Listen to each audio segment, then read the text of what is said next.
জমিতে ব্যবহার করা এই ট্রাক্টরগুলির সাইলেন্সার সবসময় এরকম সামনের দিকেই লাগানো থাকে।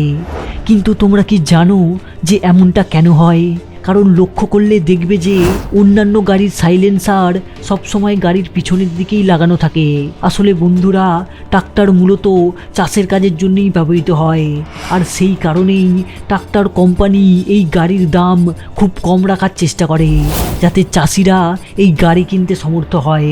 আর এমন অবস্থায় এই সাইলেন্সার সামনের দিকে রাখার ফলে খরচাও অনেকটা কমে যায়, যার ফলে গাড়ির কস্ট প্রায় অনেকটাই কমে যায়। এছাড়াও ট্রাক্টরের এক্সজস্টার সামনের দিকেই থাকে, আর সাইলেন্সারটাকে এক্সজস্টারের সাথেই লাগানো হয়।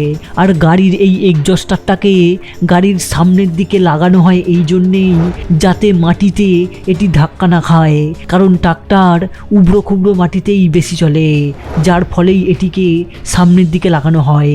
এ ব্যাপারে তোমাদের কি মনে হয় সেটা তোমরা কমেন্টে জানাতে পারো।